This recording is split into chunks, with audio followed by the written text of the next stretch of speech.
And guys, mega loud shoutout. Nandito tayo sa Pasig River Esplanade, phase 1 guys, Yan, Yan ang Jones Bridge, So ngayong araw, linggo, grabe dagsa ang tao dito ngayon.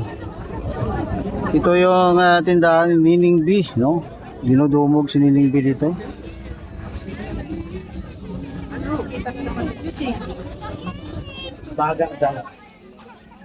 So ito pa lang ang phase 1 guys, Pero grabe ng tao dito.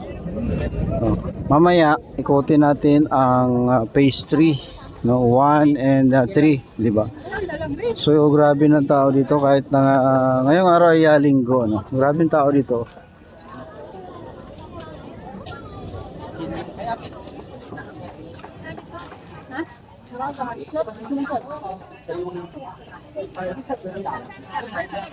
Yan, ito yung phase 3, grabe dagsa ng tao. Sa dulo, dead end na yan yung phase 4, under construction pa yan, Pero na-amaze na ako dito sa phase 1, Simula lang nung may mga pagkain dito na dumagsa na rin tao. Dati ay wala kasing pagkain, so mga tao dumadaan lang din, punta sila sa phase 3 dahil may pagkain doon. So talagang pag may kainan, mas maraming pupunta. Tingnan nyo guys, o diba? So parang ganito rin yung tao nung 2023 na nag-open ito. Yun, daming kainan and dumagsa ang tao. So ikutin natin, na medyo naghanap din ako ng makainan sana, pero na-amaze ako sa dami ng tao kasi kaya nag-record muna ako.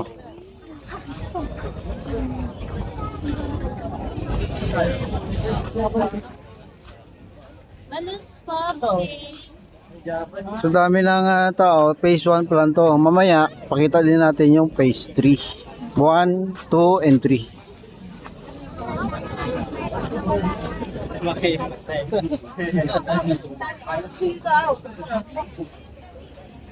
Hello nga yung dito. Malapit na, wait lang.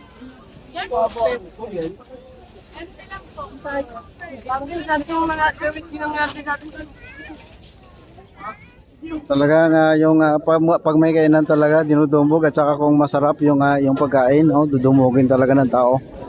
Mamaya na ako bibili guys ng pagkain. Medyo nagutom din tayo, pero unahin muna natin, trabaho muna tayo. So ito yung papasok sa ilalim ng Jones Bridge, Yan po nga Jones Bridge. May siyempre may tugboat pa. Yan ang Jones Bridge. Ang phase 1C ay dyan po, papunta dyan. So puntahan natin yan, So dadaan muna tayo sa ilalim ng Jones Bridge, Hindi umulan ngayon. Dito tayo guys. Dito sila nangunguha ng tilapia. Pag umulan na malakas at yung tubig medyo malabo, dyan po ang tilapia pumupunta. So dadaan tayo sa ilalim ng Jones Bridge.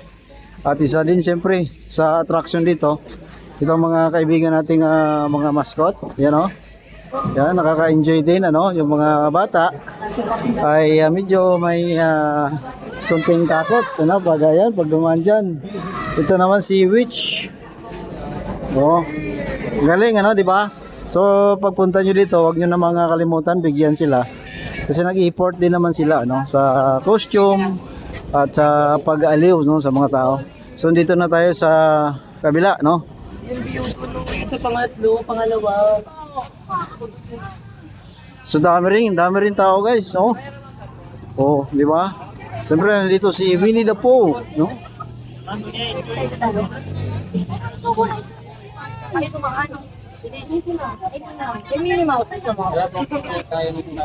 Si Spider-Man always, and Chucky, and of course si Hello Kitty, and another Spider-Man. Diba? Dami dito guys. Daming tao ngayon, grabe, Sikotin na lang natin hanggang doon sa phase 3, ano?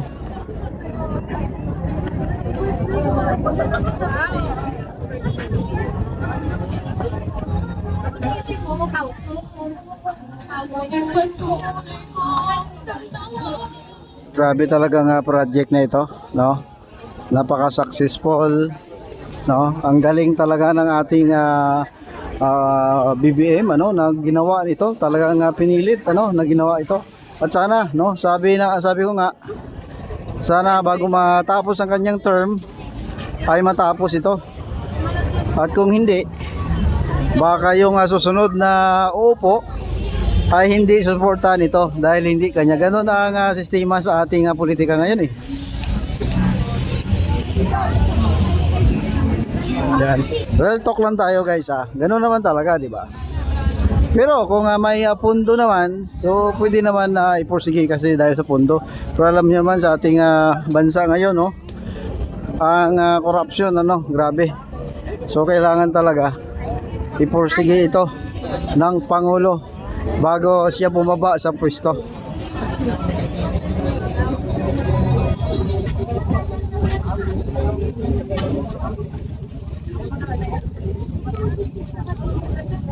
So grabe, parang walang katapusan, oh, sa dami ng tao.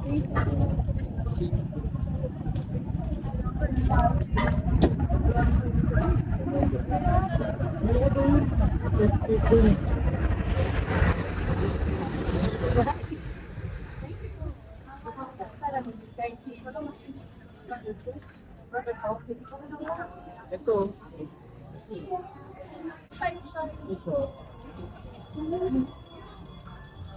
Ayan, malapit-lapit na tayo sa phase 3. Makikita natin yung phase 3, ano. At siyempre dito pala guys, ano, dito sa portion na ito, may mga tindahan dito yung talagang may pwesto sila. Unlike sa 1 and 3 na tent lang, ano.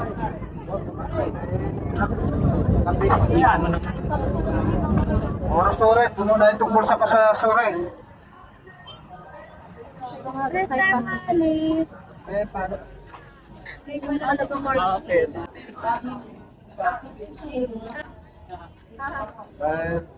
Thank you.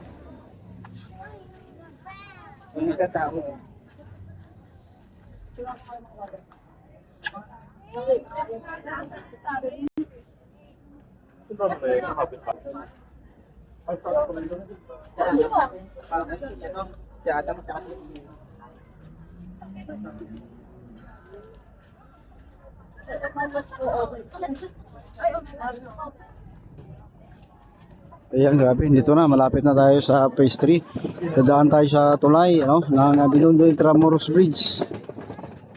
Uy, sorry po.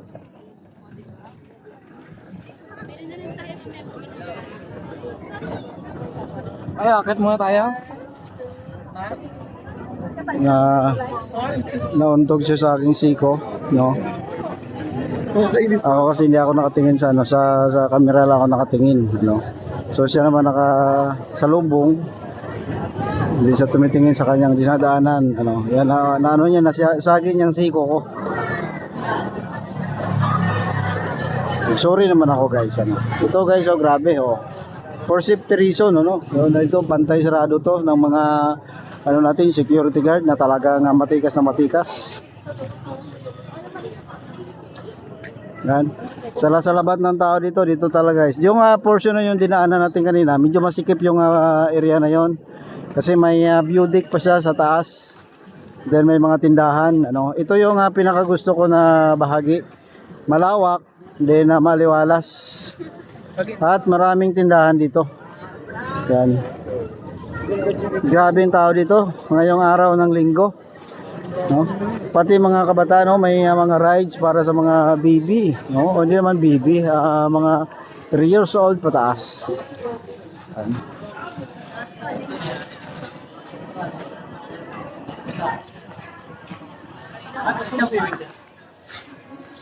Yun, no? Ito na phase 3 guys. Tingnan natin, grabing tao dito.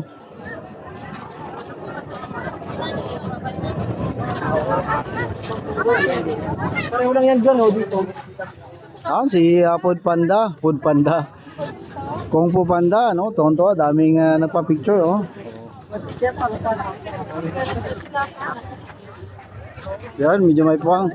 Pag may puwang lang tayo makapagsalita kasi pag maraming tao tinataas yung camera. Yan, siyempre kainan nandito guys. No? Sari-sari, shawarma, lahat. Mga palamig nandito rin. Ito na, phase 3. Ito na yung pinakamalala dito.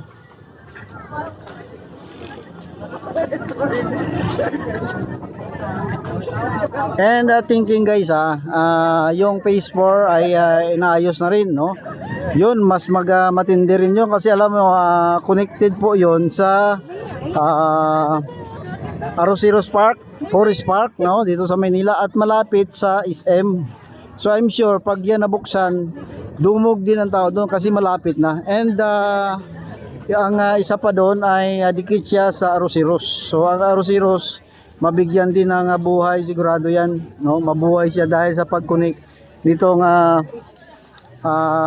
Pasig River Esplanade. Diba? Grabe. So pag bukas nito, pag bukas ng phase 4, no? Abangan nyo yan guys.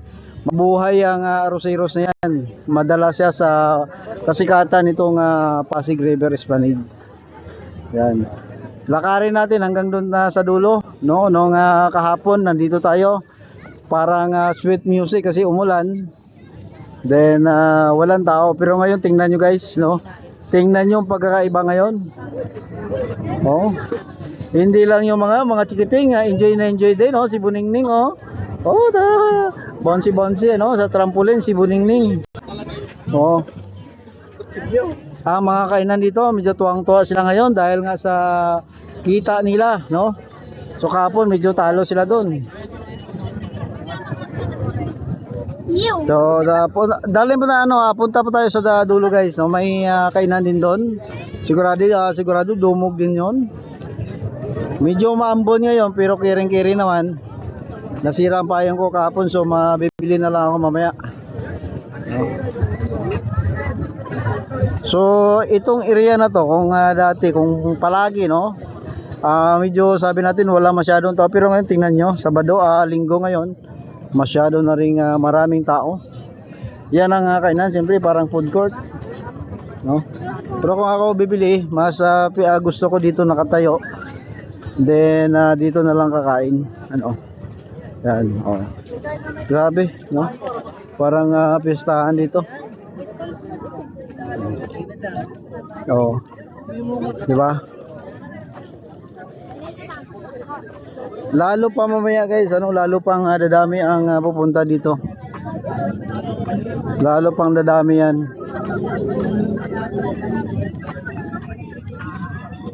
Lakarin natin hanggang sa dulo.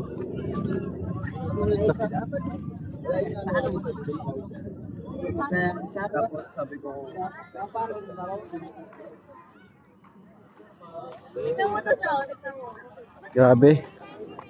Grabe guys, I don't know kung may mga tilapia pa, no?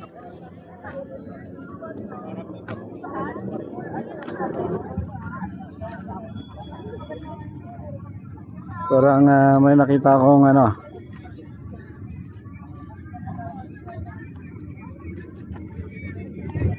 punta tayo dyan sa dulo sa may kainan din, may mayroong portion dito sa may entrance. Ito kasi guys ang Pasig River Esplanade. May entrance dito papunta sa Fort Santiago. Yan po ang wall na ito. Kabila niyan Fort Santiago na, no? So may content ako dyan. Kung gusto nyo makita guys, may content tayo dyan about sa Fort Santiago, no? Makasaysayan din yan sa history ng ating bansa. So dito na tayo, approaching na tayo sa may another pulutong na mga kainan. Yan, masaya na rin ang lugar na ito. Sabi ko nga yung nagpapasaya talaga yung kainan. Yung kainan talaga nagpapasaya. Tingnan nyo guys, dumami na rin ang tao dito. Ito medyo maganda dito din, maliwalas. May punong kahoy. And may entrance dito papunta sa Fort Santiago. So nabuhay din ang Fort Santiago, mga pariner nag-enjoy din dito, yan si ate. Oo, nakatikim ng Apple Ranger. At siyempre ito, ang entrance, Intramuros Passport, na mayroon silang pinopromote. At may sunger din dito. Yan, nag-ready lang siya, no? Sunger. Siyempre yung mga kainan nandito, guys, oh. Yan. Oo. Sari-sari nga kainan din, mga street foods nandito, ang mumura, masarap. O, di ba? O, yun. And doon sa dulo ay na yan. Pinaka-detailed na, no? Turn around na. So doon tayo kahapon, kung nakita nyo may mga tao dyan sa taas. Saan sila yun, no? So nandun tayo nakaraan, may upload tayo dyan, guys, So kung gusto nyo makita ang loob ng Fort Santiago, pasok kayo or puntahan nyo po ang aking upload, at makikita nyo lahat ang itsura sa loob ng Fort Santiago. Yan, guys, salamat, dito na tayo mag-in. Salamat po, mag-ingat po tayo at mabuhay po tayo lahat. Salamat, guys.